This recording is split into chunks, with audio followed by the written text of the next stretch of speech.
Hello நண்பர்களே, welcome to mix media. Navaratri தொடங்கியாச்சுனாலே தினம் ஒரு சுண்டல் செஞ்சு நம்ம அம்மனுக்கு படைச்சி வழிபடுவோம். அந்த வகையில் நாங்கள் இன்றைக்கி வேர்க்கடலை சுண்டல் செஞ்சு அம்மனுக்கு படைச்சிருக்கோம். அந்த வேர்க்கடலை சுண்டல் எப்படி செய்யலாங்க அதை பார்ப்போம். இந்த வேர்க்கடலை சுண்டல் செய்கிறதுக்காக பச்சை வேர்க்கடலை வாங்கிக்கிட்டு முதல் நாளே நம்ம ஊற வச்சிடணும். அப்படி இல்லைன்னா மார்னிங் ஊற வச்சுட்டு குக்கரில் 5 to 6 விசில்ஸ் வரைக்கும் சால்ட் போட்டு பாயில் பண்ணி எடுத்துக்கலாம். அப்படி ரெடியாக பாயில் பண்ணி வச்சுருக்கிற சுண்டலை இப்போது தாளிச்சிக்கலாம். அதுக்காக ஸ்டவ் ஆன் பண்ணிவிட்டு கடாய் வச்சுக்குவோம். கடாயில் ஆயில் ஆட் பண்ணிவிட்டு கடுகு, உளுத்தம்பருப்பு, கடலைப்பருப்பு இது எல்லாமே கொஞ்சம் நிறையவே ஆட் பண்ணிக்கலாம். அப்போ தான் நம்ம சுண்டல் சாப்பிடும்போது நல்லா க்ரன்ச்சியாக இருக்கும்.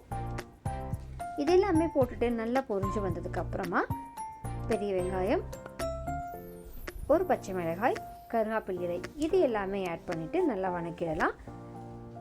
இந்த சுண்டலில் நம்ம போட போகிறது கேரட், கொத்தமல்லி தழை, மாங்காய் இது எல்லாமே ஆட் பண்ணி சாப்பிடலாம்.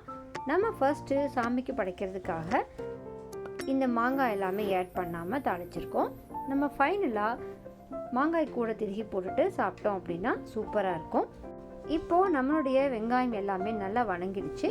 இது கூட காரத்துக்காக இன்னும் கொஞ்சமாக மிளகாய் தூள் ஆட் பண்ணிக்கலாம். ஆல்ரெடி நம்ம பச்சை மிளகாய் ஆட் பண்ணியிருக்கிறதுனால தேவையான அளவு காரம் ஆட் பண்ணிக்கோங்க. அடுத்ததாக நல்லா பொடி பொடியாக நறுக்கி வச்சுருக்கிற கொத்தமல்லி தழையை ஆட் பண்ணிக்கலாம். இதையும் கொஞ்சம் நேரம் நம்ம வணக்கி கொடுத்துட்டோம் அப்படின்னா நமக்கு அந்த வாசனை நல்லாயிருக்கும். இது எல்லாமே நல்லா வணங்கினதுக்கப்புறமா நம்ம ரெடியாக பாயில் பண்ணி வச்சுருக்கிற வேர்க்கடலையை இங்கே ஆட் பண்ணிக்கலாம். வேர்க்கடலை நம்ம பாயில் பண்ணும் பொழுதே சால்ட் போட்டிருக்கிறதுனால இந்த இடத்துல தேவையான அளவு பார்த்துட்டு ஆட் பண்ணிக்கோங்க. இப்போ இது எல்லாமே நல்லா மிக்ஸ் பண்ணி கொடுத்துருவோம். இதெல்லாமே நல்லா மிக்ஸ் ஆனதுக்கப்புறமா நம்ம சாமிக்கு படைச்சிட்டு அடுத்ததாக நம்ம கேரட் அண்ட் மாங்காய் திருகி ஆட் பண்ணிவிட்டு சர்வ் பண்ணிடலாம். அவ்வளோதாங்க, நம்மளுடைய இந்த நவராத்திரி ஸ்பெஷல் வேர்க்கடலை சுண்டல் சூப்பராக ரெடி ஆகிடுச்சு. இது எல்லாருமே செஞ்சு பாருங்கள். இந்த ரெசிபியை உங்கள் ஃப்ரெண்ட்ஸ் அண்ட் ரிலேட்டிவ்ஸ்க்கு ஷேர் பண்ணிவிடுங்க. மறக்காமல் நம்ம சேனலை சப்ஸ்கிரைப் பண்ணிவிட்டு இன்னும் பல ரெசிபீஸ்க்காக காத்துருங்க.